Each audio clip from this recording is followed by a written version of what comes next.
Magandang oras po sa inyong lahat. Meron tayong mutya ng rambutan ngayon.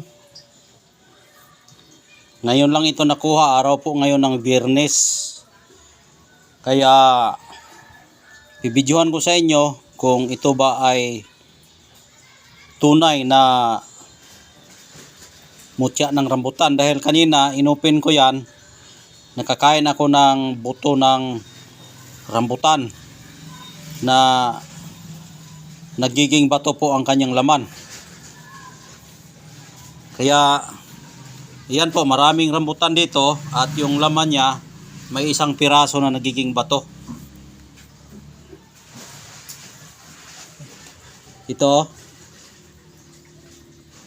Ito ngayon lang ito na open. Ngayon yung laman niya, ayan po,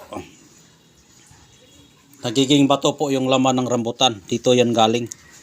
Kanina hindi ko lang nabidyohan kanina dahil hindi ko akalaing may bato pa dito sa loob.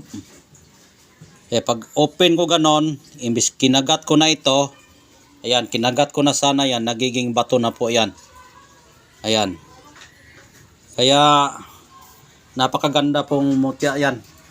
Nagiging bato po yung kanyang laman. Ay, tingnan nyo ito. Ito yung kasama niya. Kanina pag open ko niyan, yan, open ko niyan kanina. Kasi masarap ito kainin. Ayan.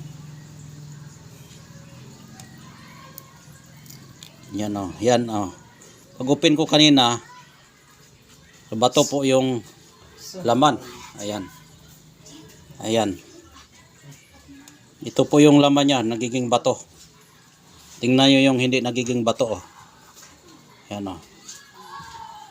yan po yung original natin na mutya ng rambutan. Ngayon lang araw ito nakukuha, araw ng Biyernes. Para malaman natin na ito ay tunay na mutya ng rambutan, dukdukon natin Bato talaga siya. Batong bato. Bato siya. Ayan, bato siya. Ayan po yung mga laman niya. Laman. Yan ang mga laman niya, nagiging bato po. Kaya swerte tayo na nakakuha naman tayo ng buto ng rambutan na nagiging bato. Ayan. Kanina hindi ko lang nabidyohan kanina sa actual dahil nga hindi ako nag-expect na may laman po yung bato. Kaya ngayon nalaman ko na may laman dahil nga kinagat ko yan. Kinagat ko ay bato yung kanyang laman. Yan. Diyan po yan galing. Ayan.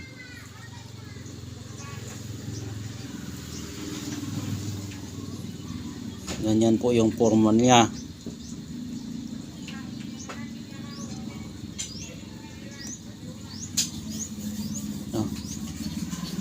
Ito ba yun?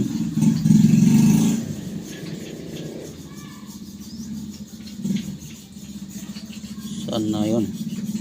Ito.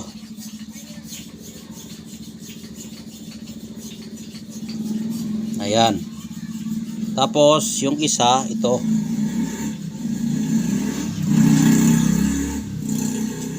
Yan, yan.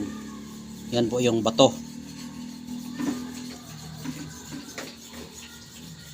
Ito ba yun?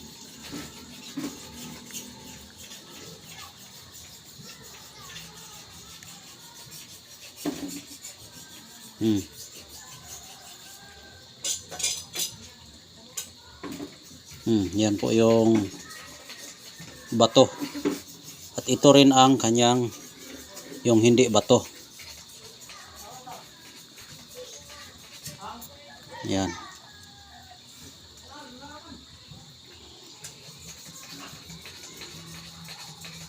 Kaya pag open ko kanina, open ko yan lahat.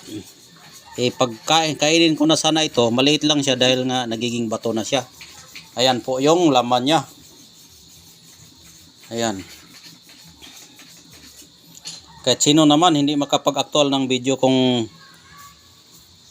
yung kuha mo talaga sa actual, hindi mo ma-actualan yan dahil hindi mo alam kung may bato ba yan sa loob.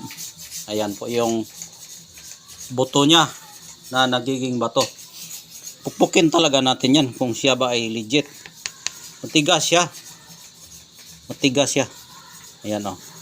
Ito, hindi bato. Yan, hindi rin bato ito. Nagiging bato na. Yan, nagiging bato na siya. Oh. Ayan. Yan ang ating video ngayon, araw ngayon ng Biyernes. Ang gamit po niyan ay pangnegosyo ito. Pangnegosyo itong sa rambutan. Dahil ang rambutan kasi ay prutas. Kapag prutas po ang pag-uusapan, walang umaayaw sa mga prutas. Kapag ang tao ay may pera, bibili talaga yan. Basta makita niya na maganda tingnan ang prutas na hinog na nandyan sa kanyang harapan. Kung walang pera, hindi yan makabili. Pero pag may pera, bibili talaga yan. Kaya yung mutya ng rambutan o prutas na rambutan ay pwede yan gamitin sa pampaswerte, sa negosyo, gayuma, sa panggayuma, panghalina, o lumay. Yan po ang ibig sabihin. At kung may kalaban ka, dala mo yan, hindi makapasok ang mga kalaban mo. Dahil nga ang rambutan ay prutas. Dahil ayaw niyang patayin yan dahil masarap kainin. Yan po ang ibig sabihin sa sa mga prutas na mga mutya. Ayan. Bago lang talaga siya, presko pa siya. Presko pa siya. Ayan. Hindi ko inakalang makakuha ako ngayon sa araw ng Friday ngayon kahit hindi ako pinagsabihan ng aking gabay. Aktual ko talaga siya nakagat. Kaya pagkagat ko, nagiging bato na po siya. Kaya swerte tayo na mayroon naman tayong another blessings na galing sa ating Panginoong Diyos na binigay sa atin. Kaya yan po ang ating mutya ng rambutan, panghalina, pampaswerte sa negosyo. Ang panghalina kasi maraming dala. Maaring pwede mo yang gamitin gayuma, panghalina, maaring gamitin mong pang business. Ayan, yung panggayuma, pang business, pampaswerte. Ayan po ang gamit niya. Kaya maraming salamat talaga sa inyo nga hanggang ngayon ay nandyan pa kayo, no? At kahit ganito yung aking vlog na binisaya, ay hindi pa rin kayo nagsawa sa akin sa pagnood sa aking channel at nag-aabang kayo sa aking mga vlog na kung ano naman ang susunod kong mga video na makukuha sa pamamagitan ng mga tuga o mutya sa kalikasan na binibigay sa atin ng ating mga amigong hindi natin makikita. Dahil lahat pong ito ay galing po ito sa hindi natin makikita, katulad ng mga tikbalang, engkanto, diwende, kapre at kung ano-ano pang mayroon dito sa kalikasan na nagbabantay sa mga puno, sa kahoy, sa tubig, dagat, lupa, hangin. Lahat po yan ay mayroon po yang mga espiritu na nagbabantay. Pero isa lang po ang may-ari niyan, ang ating Panginoong Diyos, ang tagapaglikha sa kanila. Kung di sila lamang ang tagapag-alaga na nagbabantay sa kanila. Kaya mayroon silang tinatawag na mutya o tinatawag na minerals na galing sa puno ng prutas na katulad nito, galing yan sa minerals na sinipsip galing sa ilalim ng lupa at dumadaloy sa ugat na patungo sa bunga at nagiging bato na po siya. Miracle po ang tawag diyan o perlas o pearl sa perlas ng rambutan. Ayan po ang ibig sabihin niyan. Hindi lang po kasi rambutan ang nagbibigay perlas, marami po katulad ng langka, niyog, yung mga prutas na iba't ibang mga prutas na nagiging bato po ang kanilang mga buto. Lahat po yan ay minerals galing at nagiging bato po yan dahil sa sobrang taba yung puno at nagiging bato. Nagbigay talaga siya ng mga mutya. Sa scientific yan o sa mga scientist yan, sa mga science, alam nila yan kung ano ang mga dahilan na nagiging bato po ang mga bunga na mga bunga ng bunga ng mga prutas. Kaya hanggang dito na lang. Maraming salamat sa inyong panonood, at kung gusto po niyo ito, huwag kayong mahiyang magtanong at mag-inquire kung gusto ninyo ito. Ito'y aking pinapalimusan sa tao lang po na niwala dito sa aking vlog na mga mutya, na ganitong klaseng mga mutya, na mga pambihirang mga mutya.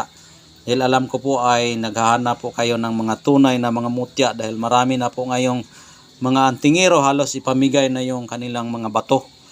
Dahil nga iisa po iyan sa nakaharang sa ating mutya na mga tunay, na imbes dito na lang bumili sa atin, hindi na makabili dahil sobra daw mahal. Pero sa totoo lang po, yung aking mutya, hindi man ito mahal, pero medyo may presyo talaga siya, dahil hindi basta-basta yung ating mutya na pinaghirapan sa pagkuha, na ang pagkuha talaga ay kapalit buhay, dahil galing po yan sa espiritu, na bago kukunin yan may mga gabay po yan. Kaya pasensya na po kayo na ganyan po ang aking price. Kung ayaw nyong bumili sa aking mutya na nakukuha, doon na lang kayo sa mga mura, dahil madali lang man yun pulutin sa dagat o sa tabi ng ilog. Kung ano ang mga forma ay para sa kanila, ay mutya na po yan. Kaya sa totoo lang po, ang mutya po ay galing sa kalikasan, sa mga kahoy, puno, prutas. Katulad niyan, nakuha mo yan dyan, yan ay mutya. Katulad ng kabibi o perlas ng Taclobo, dyan mo nakukuha at nagiging mga bato po yan. Yan ang mga legit na mga gamit, hindi yung pinulot sa dagat, pinulot sa suba o hinukay kung saan saan. Kaya ayaw akong maniwala ganyan sa namimili din.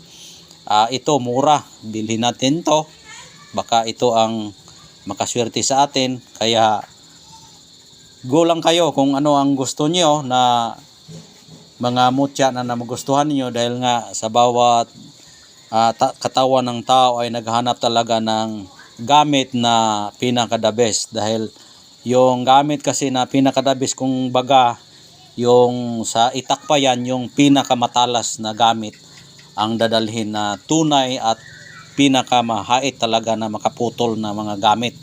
Kaya yan po ang aking masasabi sa aking mutya na vlog ngayon, at yung sa tungkol naman sa akin ang sikreto kasi sa gamit, kung buhay yung may-ari ng mutya, natiling buhay ang mutya na kinukuha nyo. Dahil kung ako ang puno na pinagkukunan nyo, kailangan tibay po yung puno para yung gamit niyo ay nanatiling matibay. Pero kapag ang puno ay hindi matibay, ang gamit na nakabili ng mga sanga, katulad ng kayo'y nakabili sa akin, sanga po kayo, at ako ang puno, kung gaano ako katibay, ganun din katibay ang inyong mutya. Pero kung ako ay mahina, hindi matibay, walang lakas na kapangyarihan, ay hindi lalakas yung ang inyong mga gamit. Ayan po ang sikreto, kaya kung maghanap kayo ng gamit, kilatisin yung mabuti ang may-ari, kung gaano katigas ba yan, o kung totoo ba yan na anting-anting yung gamit na makabigay sa kanila ng swerte kaya, o baka lang, o ano-ano pang meron dyan. Kaya yun lang po ang aking tip sa inyo. Kaya hanggang dito na lang, medyo mataas na po yung aking vlog dahil yung oras natin limit lang. Maraming salamat po sa inyong lahat. Bye bye, God bless po inyong lahat. Ingat po kayo palagi.